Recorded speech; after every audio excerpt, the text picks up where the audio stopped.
नमस्कार दोस्तों, मैं राकेश कुमार आप सभी का आपके अपने YouTube चैनल तैयारी जीत की बाई RK सर में स्वागत करता हूं। और दोस्तों आज हम बात करेंगे RRC ग्रुप डी एग्ज़ाम्स 2022 की। जी हाँ दोस्तों, 9 सितंबर 2022 को सेकेंड शिफ्ट का जो है क्वेश्चंस रेलवे ग्रुप डी का वो पेपर ख़त्म हो चुका है। और इसके जितने भी प्रश्न मुझे मिले हैं 100% रियल क्वेश्चंस इस वीडियो में लेके हाजिर हैं। इस बात पे वीडियो को लाइक कर दीजिएगा। हर एक क्वेश्चंस का एक्स्ट्रा फैक्ट आपको इस वीडियो में अब देखने को मिलेगा दोस्तों। और कोई भी क्वेश्चंस अगर याद है तो आप हमें डायरेक्टली व्हाट्सअप कर सकते हैं। पीडीएफ के लिए भी आप हमें इसी नंबर पे व्हाट्सअप कर सकते हैं पीडीएफ लिख के, और पीडीएफ फाइल बिल्कुल फ्री में आपको दिया जाएगा। तो आप लोग जो है कोई भी क्वेश्चंस में अगर डाउट है तो भी हमें बता सकते हैं, या फिर पीडीएफ फाइल के लिए इस नंबर पर कॉल भी कर सकते हैं। तो दोस्तों वीडियो को अधिक से अधिक आप लोगों को शेयर करना है, और आपको अगर ये क्वेश्चंस अच्छे लगते हैं तो वीडियो को लाइक करना है। आज का लाइक हम टारगेट रखते हैं 200 लाइक का। जी हाँ दोस्तों, 200 लाइक का टारगेट रखते हैं। अगर आप लोग कंप्लीट कर लेते हैं तो काफ़ी खुशी होगी। चलिए क्वेश्चंस देखते हैं।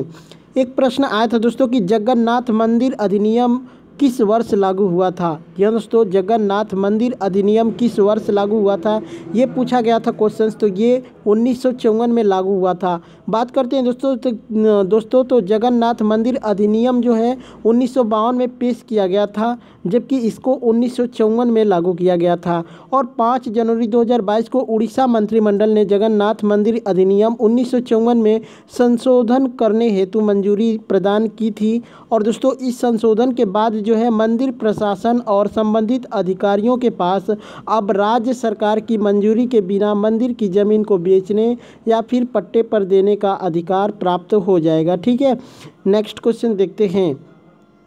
भारतीय योजना के वास्तुकार कौन है। भारतीय योजना के वास्तुकार कौन है, तो पीसी महालनोबिस आपका राइट आंसर हो जाएगा। पीसी महालनोबिस जो है आपका राइट आंसर होगा।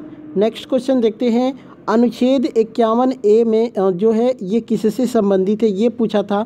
तो दोस्तों अनुच्छेद 51 ये कहता है कि मौलिक कर्तव्य भारत के प्रत्येक नागरिक का यह कर्तव्य होगा कि संविधान का पालन करे और उसके आदर्शों और संस्थानों, राष्ट्रीय ध्वज और राष्ट्रीय गान का सम्मान करें। तो अगर मौलिक कर्तव्य रहा होगा ऑप्शंस में तो आपका राइट आंसर होगा।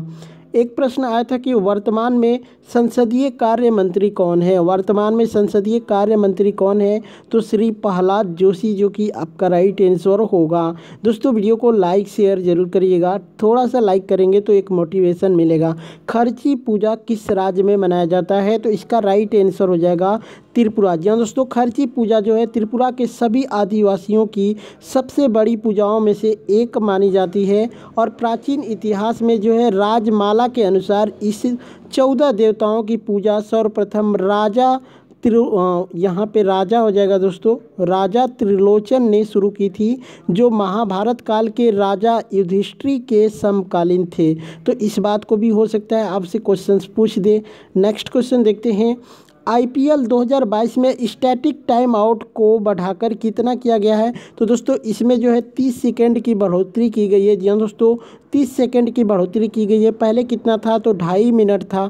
ठीक है, पहले क्या था, 2.5 मिनट था। अब कितना हो जाएगा, तो 3 मिनट आपके ऑप्शंस में रहा होगा, जो कि बिल्कुल राइट आंसर होगा। एक प्रश्न आया था दोस्तों कि पंचायती राज का गठन कब हुआ था। दोस्तों इसका गठन जो पहली बार लागू किया गया था, इससे रिलेटेड मैं सब कुछ बता देता हूँ। ये हुआ था 2 अक्टूबर 1959 को पंचायती राज व्यवस्था लागू की गई थी। सबसे पहले किस राज्य में लागू की गई थी, तो राजस्थान के जो है नागौर जिले में जो है लागू की गई थी। अनुच्छेद 40 में राज्यों को, जी हाँ दोस्तों, अनुच्छेद 40 में राज्यों को पंचायतों के गठन का निर्देश जारी किया जाता है। अनुच्छेद 40 के तहत 1991 में संविधान में 73वां संविधान संशोधन अधिनियम 1992 का जो है 11, यहाँ पे दोस्तों एक अधिक हो गया, 11 पंचायत राज्य व्यवस्था को संवैधानिक मान्यता दी गई थी। 11 पंचायत राज्य व्यवस्था को संवैधानिक मान्यता प्रदान की गई थी। और उसके बाद जो है दोस्तों पंचायती राज व्यवस्था संबंधित निम्न समितियां बनाई गई थी, जिसमें पहला था बलवंत राय मेहता समिति, जो कि 1997 की सिफारिश पर पंचायती राज व्यवस्था लागू की गई थी।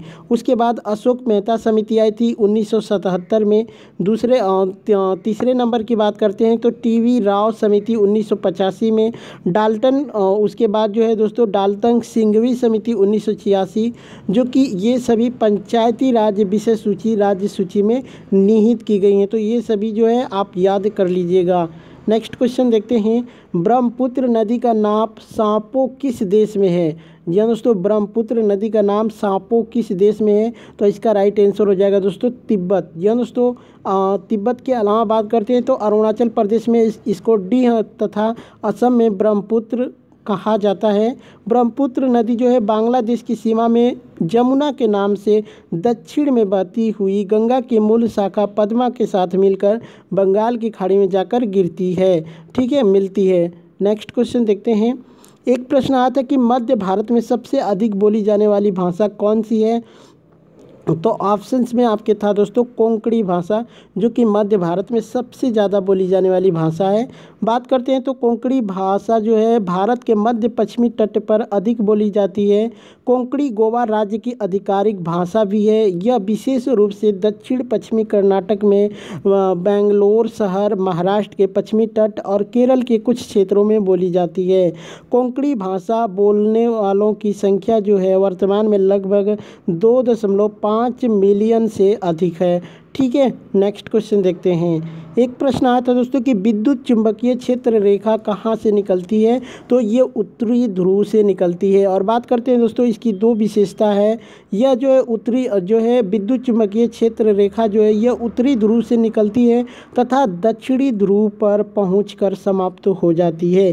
और इसका जो दूसरा नियम है दोस्तों, ये चुंबक के भीतर चुंबकीय क्षेत्र रेखाओं की दिशा उसके दक्षिणी ध्रुव से उत्तरी ध्रुव की ओर होती है। तो इस बात को आप लोग जरूर याद रखिएगा। नेक्स्ट क्वेश्चन देखते हैं, एक प्रश्न आया था कि न्यूलैंड का अष्टक नियम निम्न में से किस पर लागू नहीं होता है? ऑप्शन से धातु, अधातु, निष्क्रिय गैस और यौगिक। तो हमारे हिसाब से दोस्तों तो निष्क्रिय गैस होगा। बाकी इसका जो है राइट आंसर मुझे नहीं मालूम है दोस्तों, थोड़ा सा मेरा जो है साइंस जो है वीक है, तो इसलिए इसका राइट आंसर अगर आपको पता होगा तो बताइएगा। लेकिन मुख्य रूप से निष्क्रिय गैस ही होगा, क्योंकि अष्टक नियम में धातु भी है, अधातु भी है, यौगिक तो आ ही जाएंगे। तो निष्क्रिय गैस ही है जो इनमें से अलग है, ठीक है। बाकी आपके हिसाब से क्या होगा कमेंट करके बताइएगा। एक प्रश्न आया था कि जो है इनमें से वसा का क्या काम है? इनमें से वसा का क्या काम है? ठीक है, ऑप्शंस मुझे नहीं मिल पाए हैं, लेकिन मैं बता देता हूं दोस्तों। वसा शरीर को क्रियाशील बनाए रखने में सहयोग करती है। और दोस्तों ये जो है वसा जो है शरीर के लिए उपयोगी है, किंतु इसकी अधिकता हानिकारक भी हो सकती है। यह मांस तथा वनस्पति समूह दोनों प्रकार से प्राप्त होती है। इससे शरीर को जो है दैनिक कार्यों के लिए शक्ति प्राप्त होती है। तो ये सभी चीज़ें अगर आपके ऑप्शंस में मिलते होंगे तो इसके अकॉर्डिंग आप कर सकते थे। एक प्रश्न आया था कि अवतल लेंस की आवर्धन क्षमता क्या होती है? तो इसकी आवर्धन क्षमता जो है ऋणात्मक होती है दोस्तों। बाकी बात करते हैं उत्तल लेंस की आवर्धक क्षमता क्या होती है? तो ये धनात्मक होती है। नेक्स्ट क्वेश्चन देखते हैं, इनमें से किसमें आध्यात्मिक गुण पाया जाता है? तो दोस्तों यहाँ पे तीन ही ऑप्शंस मुझे मिले हैं, सोडियम, पोटेशियम, ठीक है। तो बाकी दोस्तों ये सोडियम जिसमें जो है लास्ट में एम आएगा, जिस तत्व में भी लास्ट में अगर एम आएगा दोस्तों वो क्या होता है तो यहाँ पे, ठीक है।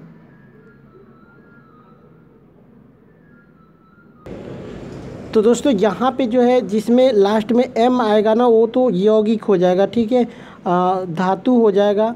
बाकी जिसमें जो है लास्ट में एम नहीं आएगा वो अधातु होगा। तो इसमें क्लोरीन दिख रहा है, तो इसमें अधात्विक गुण पाया जाता है। तो क्लोरीन आपका राइट आंसर होगा। बाकी चौथा ऑप्शन क्या था कमेंट करके बताइएगा।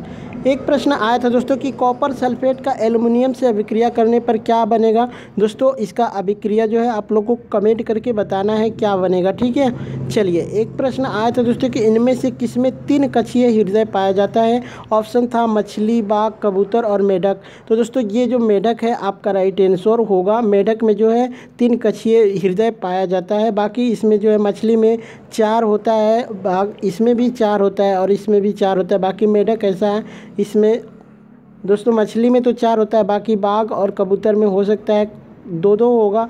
बाकी मेढक में जो है 3 पाया जाता है, तो मेढक जो है आपका राइट आंसर होगा। एक प्रश्न आया था कि ओजोन का क्षरण जो है किस वर्ष से शुरू हुआ है, यानी ओजोन में जो छिद्र हुआ था दोस्तों वो कब से स्टार्ट है।